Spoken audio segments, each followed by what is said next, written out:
Angibingeleleke egameni likaJesu waseNazaretha.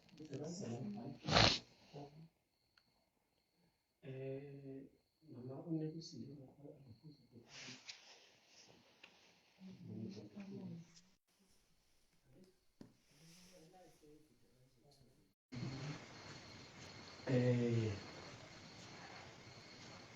angibingeleleke sishayele umoya ongcwele izandla ezinkulu.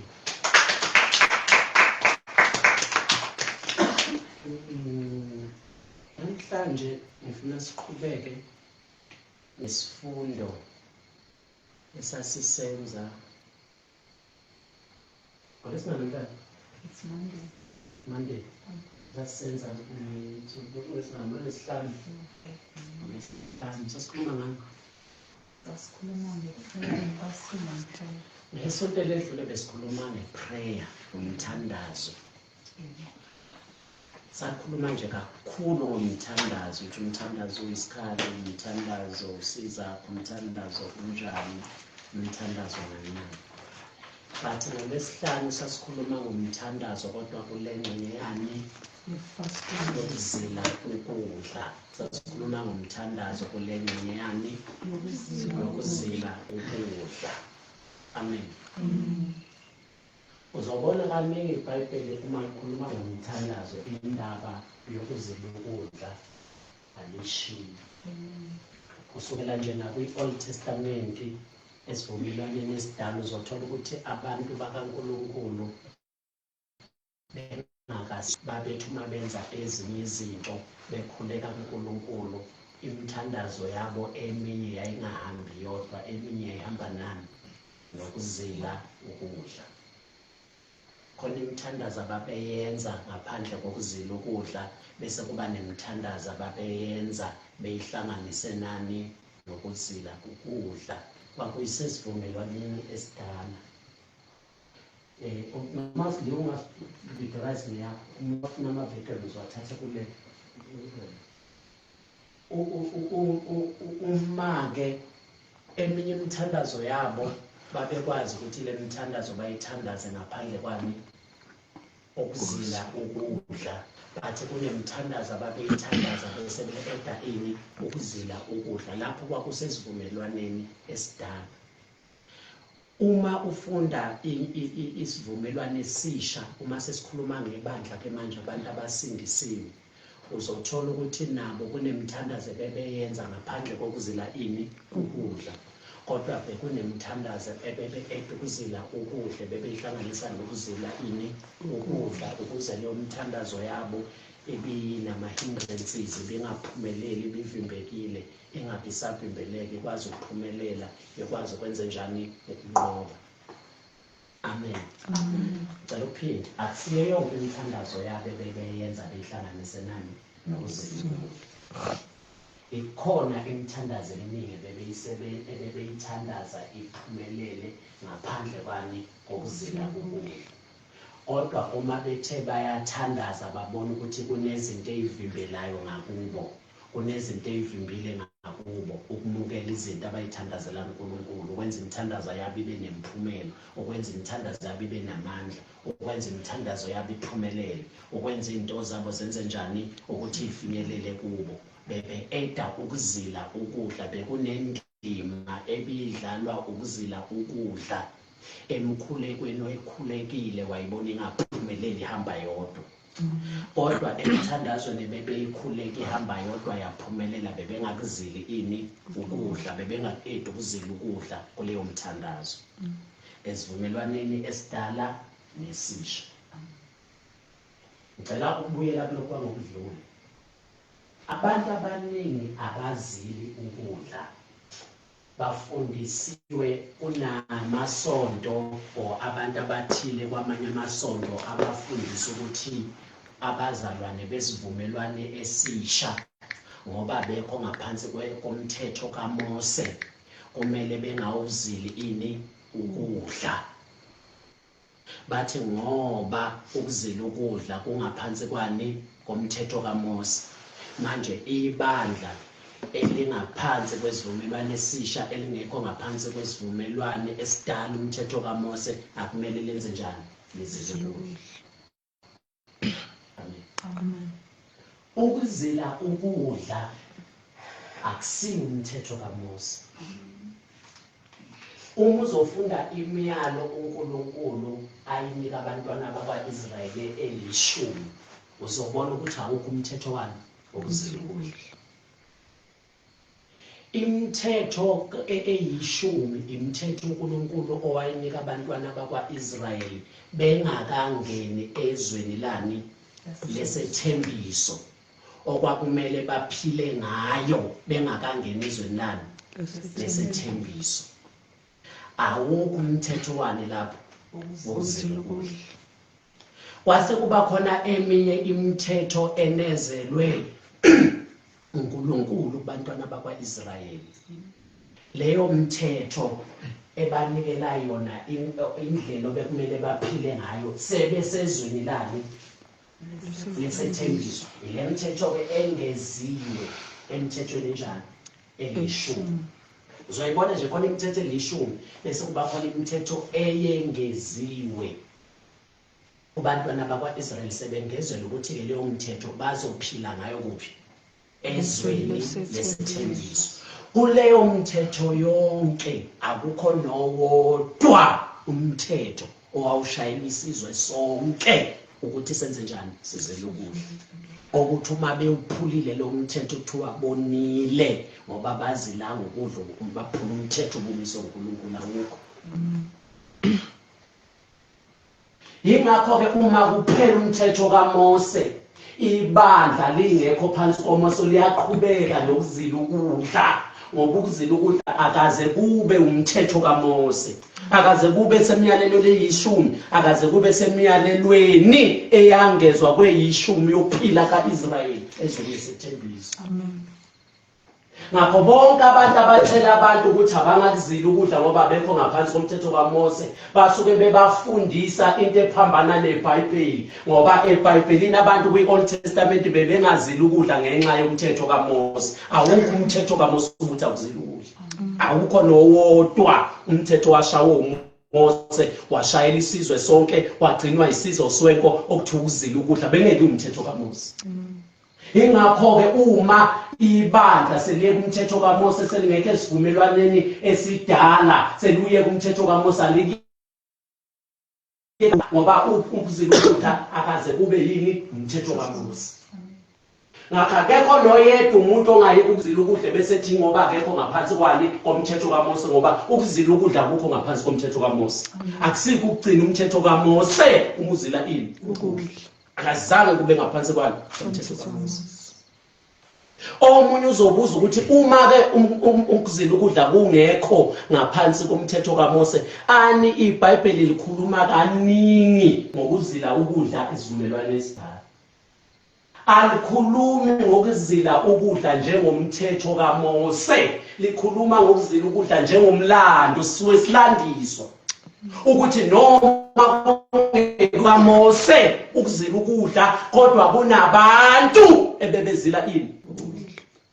Okusuthi uma ufunda iBhayibheli esivumelwaneni esidala nozila ukudla usukuhlangana nakho hayi njengomthetho kaMose, kodwa usukuhlangana nakho njengomlando wabantu okwathi umthetho kaMose, kodwa uma befuna uNkulunkulu bethandaza babezila ukudla befuna uNkulunkulu nangokuzila ukudla. Ukuzila ukudla bekuyenye indlela ibisetshenziswa abantu uma befuna uNkulunkulu kodwa engamiswanga umthetho kaMose. Ingakho uma isivumelwano esidala siphela nomthetho kaMose unqamuka, kodwa ukuzila ukudla kunqamukanga ngoba akukho emthethweni kaMose. Akekho noyedwa umuntu omele yeke ukuzila ukudla ngoba ethi enaye nakekho ngaphansi komthetho, ngoba ukuzila ukudla akusiwo umthetho kaMose. Ngakho bonke abantu abafundisa ukuthi abangakuzila ukudla ngoba bekho ngaphansi komthetho kaMose kusuke kufundiswa abantu ngoba beyitshela ukuthi ukuzila ukudla kusinjani kusemthethweni kaMose, kanti akukho emthethweni kaMose. Bonke abazalwane kumele bakuzile ukudla. Amen. Bonke abazalwane belibenzile Bazile ukudla. nizobona ukuthi why Kungani kwi-Old Testament abantu babezila ukudla? Kungani kwi-New Testament abantu babezila ukudla? Kungani ibandla kumele lizile ukudla? Kungani ama-group abathile bakudleni kumele zile ukudla? Kungani umzalwane ngamunye enekhono yedwa umzalwane osindisiwe okumele aphile athi mina since ngasindiswa angikuzile ukudla? Kumele ngabibikho noyedwa umzalwane njalo othi mina since ngasindiswa angikuzile ukudla futhi ngeke ngikuzile ukudla. Akumele yedwa umzalwane. Uma sesifunda izathu zokuzila ukudla kwi-Old Testament nakwi-New Testament ezimisiwe nezenzakalayo umuntu bezila ukudla, uyobona ukuthi bonke ibandla umuntu osindisiwe uyadinga ukuzila ukudla. Zelibanga angisho ukuthi uyakufuna, ngithi uyakudinga. Into oyidingayo into ongekuphile ngaphandle kwazo. Noma wena ungayifuni kodwa uyayidinga ngiqoqelekile.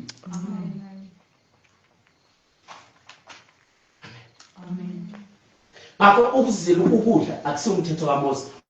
Uma uhlangana nakho kwi-Old Testament uhlangana nakho njenge-history. Eziyi-history uyalandiswa, ayikiwo ini umthetho. Uhlukene phakathi komthetho nani? Ni-history.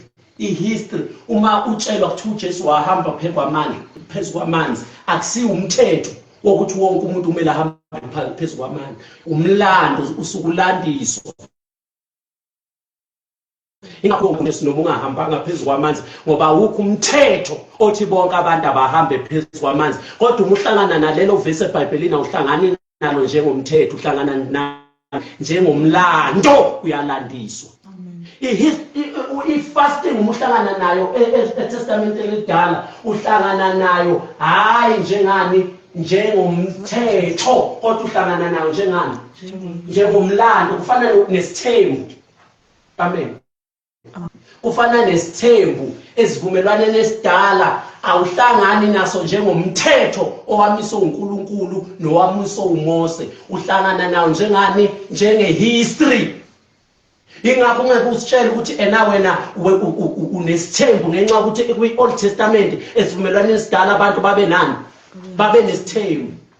Because lesi sithembu ukhulunywa ngaso esivumelwaneni esidala akusiyo umthetho, umlando. Sisuke silandiswa ukuthi kwakukhona umuntu owayenabafazi abangaka. Umlando lo yihistory, akusiyo umthetho omiselwe bonke abantu.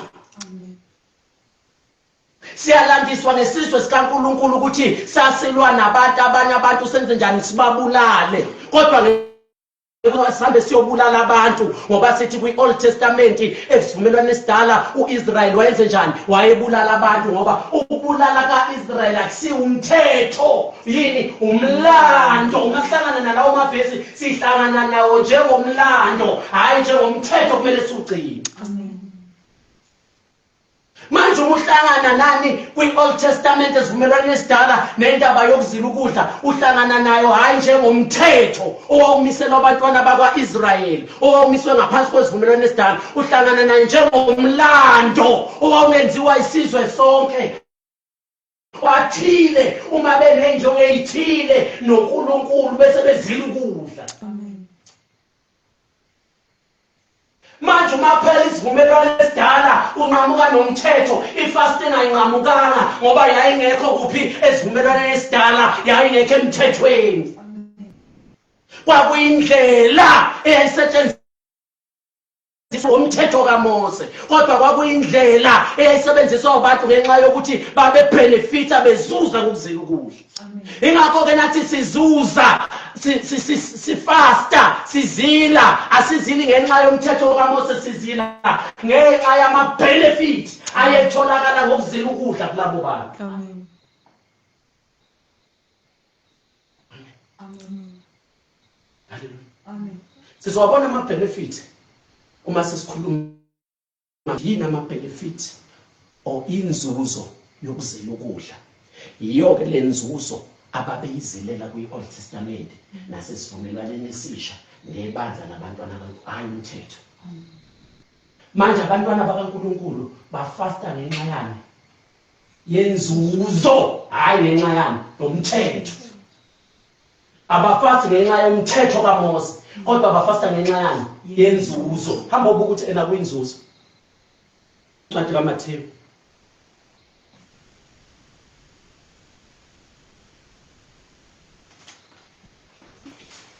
Chapter 6, Matthew chapter 6, verse 6. ncwadi kaMathewu chapter 6 ufunde u-16 to 18. Verse 16. Uthi nxa ngizila ukudla. Lalelani.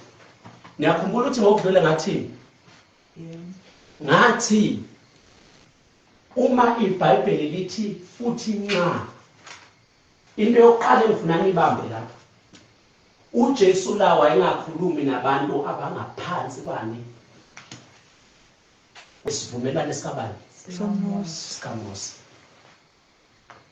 Wayekhuluma nobani? Nabafundi bakhe kuphela. Cela uphile. uJesu lana wayengakhuluma, uzobona nje umfunda ngenhla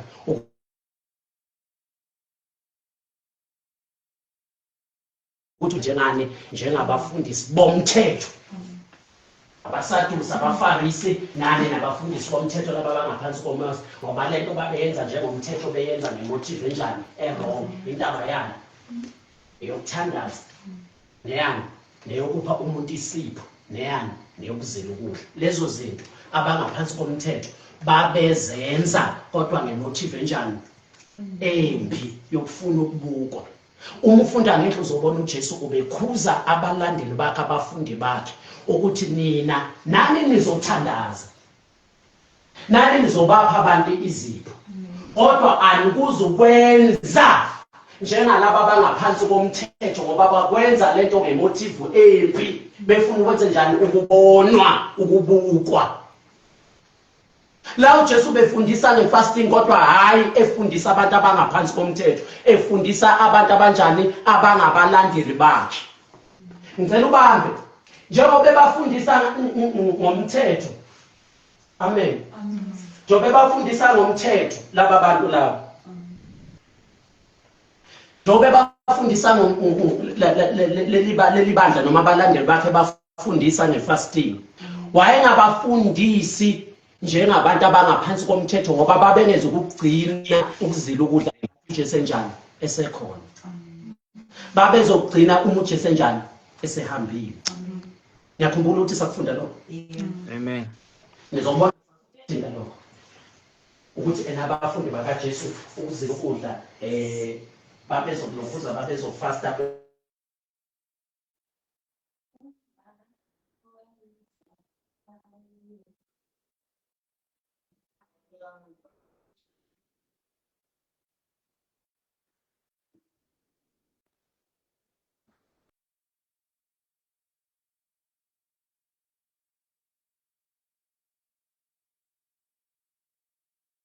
Nilalele ukuthi bathini. Yini uMarisi? Yithina abafundi bakaJohane nabafarisi abangaphansi komthetho kaMose ukuthi senze njani? Sizila ukudla kodwa abafundi bakho abazili. Okusho ukuthi uJesu bengabafundisi ngokuzila ukudla ngoba bebezila abafundi. Ubebafundisa ngokuzila ukudla ngoba bebezokuzila uma uJesu enjani esehambile. Buka ukuthi ena bebezokuzila. Ngesikhathi uJesu esekhona abafundi bakaJesu kanjani? Bebengazili ukudla. Amen. Bebenza njani? Bebengakuzili ukudla. Ingakho abafundi bakaJohane bathi thina nabafarisi sizila ukudla kodwa abafundi bakho kanjani? And uJesu akayiphiki leyo nto. Kodwa ngicela ulalela impendulo kaJesu ukuthi thini. Uthini uJesu?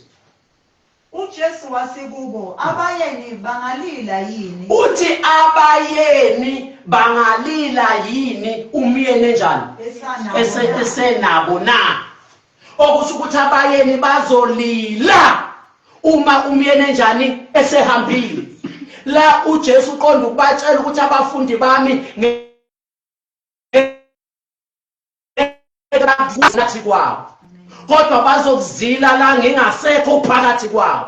Okusho ukuthi uJesu umebafundisa ngokuzila ukudla, ubengabafundisi ngento bekumele bayenze uJesu esekhona nabo la emhlabeni. bekuyinto bekumele beyenze uJesu engasekho ezibandla ngoba uma esekhona uJesu bekhona nabaphansi komthetho kaMose. Kodwa uJesu mesebuyile ezulwini abafundi bazosala not as uIsrayeli, not as ngaphansi komthetho kaMose, kodwa bebezoba naye, bebezosala as ini ibandla leNew Testament Church. Amen. Okusho ukuthi uJesu mebafundisa ukudla engabafundiseli ukuthi abakuzile manje ngoba la siyathola ukuthi ngeke bakuzile ukudla abayeni, ngeke balile. Uma umyeni enjani esekhona kumele eqale enze njani ahambe umyeni angabi phakathi kwabo bese kuyima bese njani balile. Okusho ukuthi abafundi bakaJesu uqonda ukubaphendula laba kaJohane ukuthi ngeke bakuzile ukudla mina ngisekhona phakathi kwabo, kodwa uma sengisukile phakathi kwabo bazokwenza njani? Bazokuzila. Ngicela ubaba uthini? Uza kufika izinsuku lapho umyeni ezakususwa kubo. Uthi sizofika isikhathi la umyeni enjani ezosuswa kubo obani? Abayeni. Lapho ke banjani? Yikhona ke bezakuzila. Ilapho abazozila khona. Ngeke bazile uJesu enjani esekhona. Kuzofika khona isikhathi la uJesu enjani ezosuswa ebuyiselwa kuphi? Ezulwini. Ngizophazamisana lapho umuntu. Kuzofika isikhathi la khona uJesu enjani ezosuswa phakathi kwabo abuyele ezulwini. Ikhona ke abalandeli bakaJesu kanjani bazosizwa. Amen. Ngeke bazile kanjani? Esakho. Okusho ukuthi le fasting uJesu afundisa ngayo la akusiyo ukuthi ubefundisa abantu abangaphansi komthetho kaMose, abantu bekumele befaste ngesikhathi uJesu esekhona, abantu bebezofasta uJesu mesehamba ibandla lelo. Amen. Abalandeli bakaJesu ngenkathi bafundisa baqhubekile baba ngaphansi komthetho kaMose. Ngenkathi ehamba nabo abafundi babeqhubeka bebe yini bengaphansi komthetho kaMose. Kodwa uJesu mesefile wavuka wabuyela ezulwini basindiswa, ababange besaba ngaphansi komthetho kaMose, baba yiNew Testament Church. Amen. Okusho ukuthi uJesu bengafundisi ngefasting as umthetho kaMose, ubefundisa ngefasting as into ezogcinwa abalandeli umyeni enjani engasekho phakathi kwabo. Into yebandla ifasting lapho ekhona. Amen. Ngoba Yebandla. Because kumele beyenze enjani isibambile uJesu. Khona ke bazozila.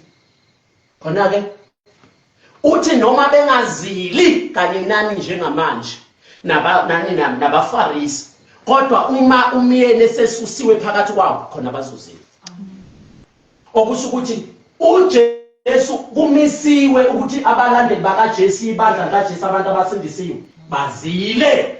Kodwa kwakungamele bakwenze uJesu esekhona phakathi kwabo, kodwa mesesusiwe phakathi kwabo khona ke bazozila. Ukuzila yinto emiselwe ibandla uma umyeni esesusiwe phakathi kwabo. Amen. Abalandeli kaJesu sesusiwe umyeni phakathi kwabo, uJesu phakathi kwabo, ukuzila ukudla kumisiwe ingakho lethi khona ke bazozila. Akathi uthi khona ke bangazila, uthi khona ke bazozila ngoba into emisiwe. Amen. Umethi banga okusho ukuthi yinto engancika kubo. Kodwa umethi khona bazozila into azi ukuthi bazoyenza. Amen. Amen. Ngicela sibuyele lapha na ke emuva. Incwadi kaMathewu. Verse 16. Futhi nizila Mana ke ngifuna leli gama elithi futhi nxa nizila ukudla. Niyakhumbula igama? Yeah. Yakhumbula ukuthi sathi silisho ukuthini? Yeah. Igama elithi nxa uma uya kwelesingisi, ningavuli lesingisi ungavuli uzophanisela. Uma niya kwelesingisi nizobona ukuthi enalo nxa akhulunywa ngouma if, ngoba ukuthi uJesu uma wasebenzisa igama elithi bani uma if wayeqonda ukuthi ukuzila ukudla kuzoncika ekuthandeni kwabo noma engathandeni kwabo yinto engamisiwe ababeyoyenza noma bangayenzi. Amen. Uma ukhuluma nomuntu uthi usebenzisa igama elithi if, once wafaka igama if usuke ungekho sure ukuthi lo muntu leyo nto uzoyenza. Umuthi na if uye emfuleni usuke uthi usuke ungekho sure ukuthi uzoya emfuleni, kusuke kuncike kuye lo muntu uthi uzoyana bese umtshela ukuthi uma kwenzekile ke waya. Igama elithi if lisho ukuthi uma kwenzekile. Amen. If uma.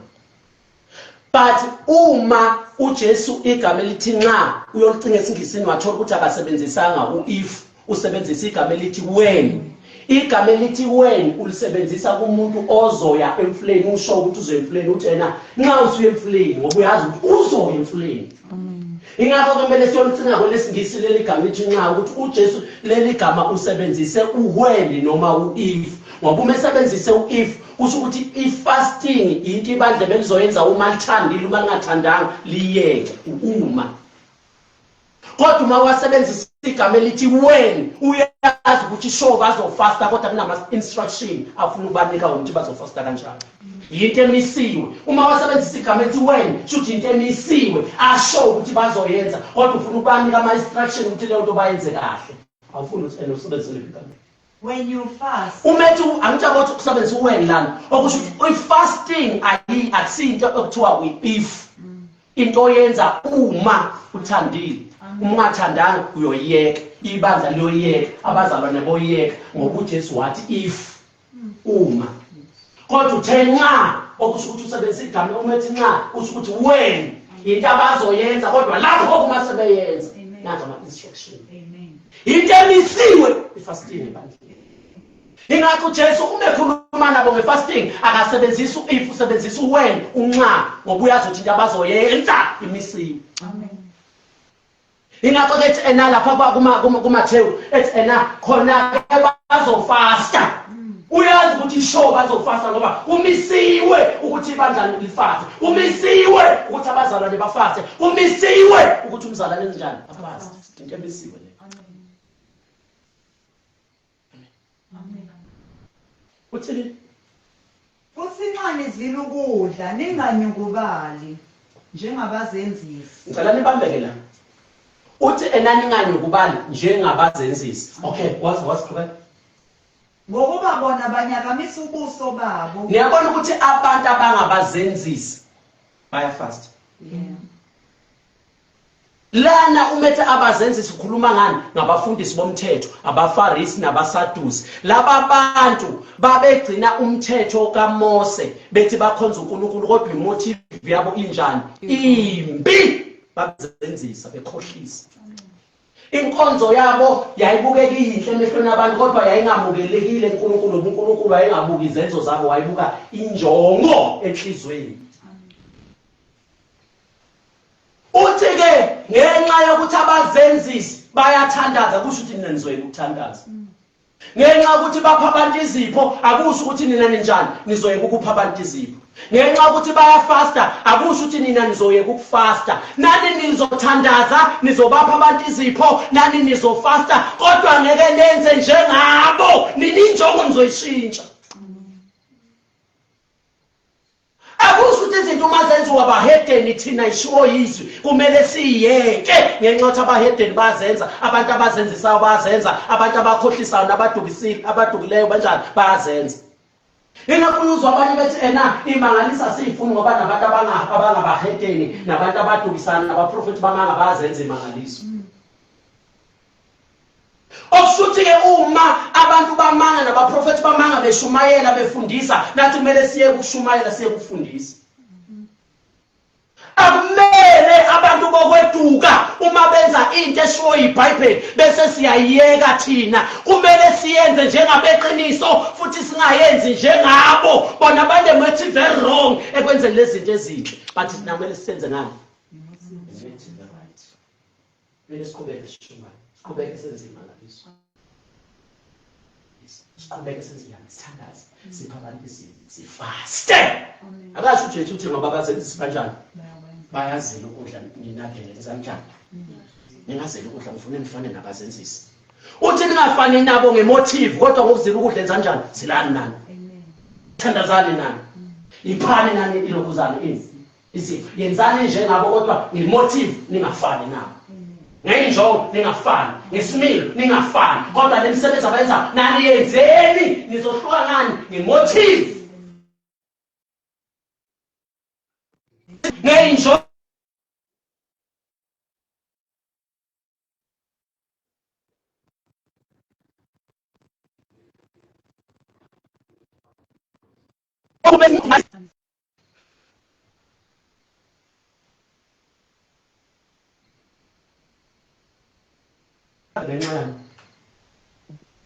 nabantu bathi asikiye kuzela ukudla ngoba abantu abangabazenzisi ama-satanist ama-devil worshipper nesangoma nabantu abakwezinye inkolo bayaziyo asikiyeki ngoba nangu uJesu sithola abazenzisi uthi bakuzile ukudla kodwa akasho ukuthi abalandeli bakhe benze njalo ukuthi awuyeki number 1 ukuzila ukudla ngenxa yokuthi abantu bathi ungaphansi komthetho kaMose ngoba iBhayibheli liyasiveza ukuthi kwangekho ngaphansi komthetho kaMose 2 awuyeki ngenxa yokuthi khona abantu ababi ababezinye amasonto abangasindiswa abakwenzayo awuyeki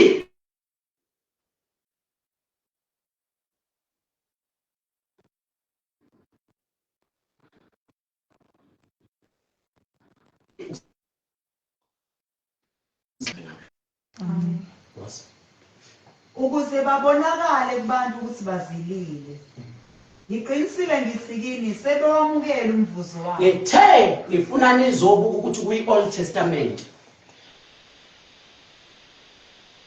hayi yomthetho kodwa bebezila ngenxa yani yomvuzo ningakhohlwa ngithe ngifuna sizobuka la ukuthi kwi-Old Testament bebezila hayi ngoba kumthetho bebezila noma ungekho umthetho kaMose othi akuzila ukudla kodwa bebezila ngenxa yani yokuthi kunomvuzo kuthiwa ke laba bantu abazila ukudla bezenzisa injongo yabo basuke befuna ukwenza njani ukubonwa abantu bafuna ukwenza ukubonwa ngabantu uthi kuJesu uma ke sebekuzilile ukudla banyukubalisa ini ubuso base bebonwa abantu ukuthi bazila ukudla uthi ke ngokubonwa abantu sebewutholile umvuzo vele ebebewufuna awukho omunye abazowuthola uNkulunkulu umvuzo bawuthole ngenkathi bebukwa abantu ngoba baseqaleni into bebezila ukudla ngoba befuna ukubukwa ngabantu uma abantu sebebabukile ke uthi uJesu sengiqinisile ngithi sebewutholile umvuzo ngoba umvuzo bebewufuna ukubukwa abantu awukho omunye abazowuthola bathandazela ukubukwa abantu bapha abantu izipho ukufuna ukubukwa abantu bazila ukudla bafuna ukubukwa abantu uthi kuJesu bawutholile umvuzo ngenkathi bepha abantu izipho bebukwa abantu beshawela izandla bekungona umvuzo bebewuthola ngenkathi bethandaza abantu bethi ubani bayathandaza uyashaya bekumvuze bebewuthola ebantwini ngenkathi bezila ukudla bebonwa abantu ukuthi ubani uzilile ukwazi ukuzila ukudla uthi bekumvuze bebewuthola ebantwini ubile ebantwini awukho abazothola uNkulunkulu ngoba bebenzela ukubukwa abantu bababukile ngokubukwa abantu bathola into bebeyifuna bathola umvuzo ayikho uNkulunkulu azobavusa uthi ke mina njengoba niyenza leyo nto ningayenzi ngemotive yokufuna ukubukwa abantu ukuze umvuzo wenu ungavele ebantwini kodwa uvele kephi kepha wena nxa uzila ngobika lakho uthi ke wena ngenkathi uzila ngoba ikhanda lakho ugeze ukuze abantu bengakuboni ukuthi wenze njani uzilile so that umvuzo ungeze ukuthola ngokubonwa abantu owakho umvuzo kumele uvele ebantwini cela ungabelela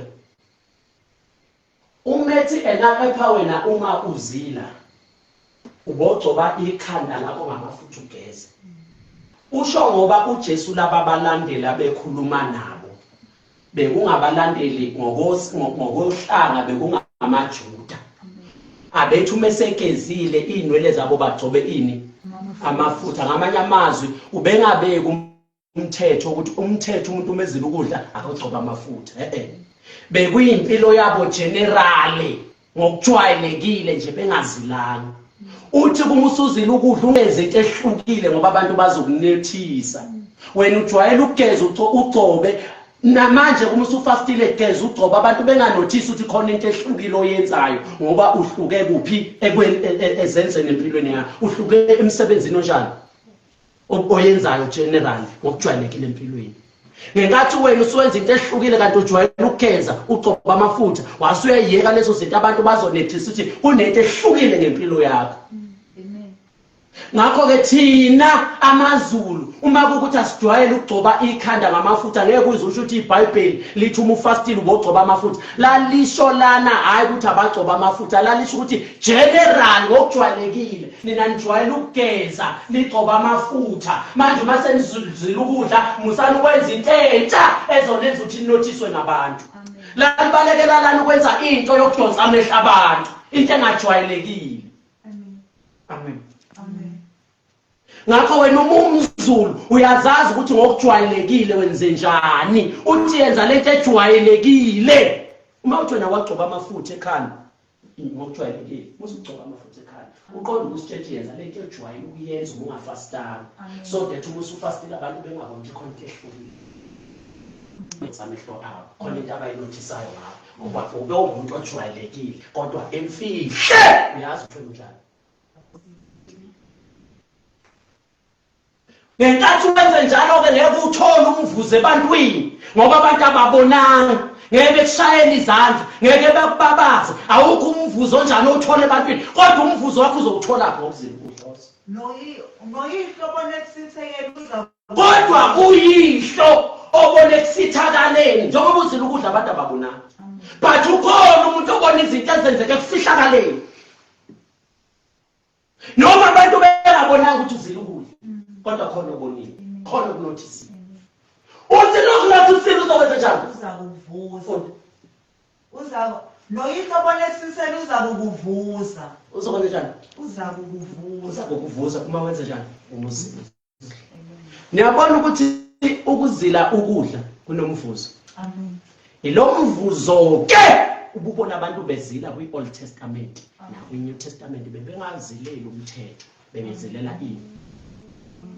Ama-benefit, umvuzo, inzuzo. Amen. Bebezilela ini? Into ayitholakalayo. Imvuzo kuthiwa ena uNkulunkulu obone efihlakaleni uzokwenza njani? Uzokuvuza. uNkulunkulu abantu abazila ukudla uyabavuza. Kunomvuzo. Umbalekela ifasting ubalekela ini? Umvuzo otholakala nani? Khona umuntu usesena ngamlalela emsakazweni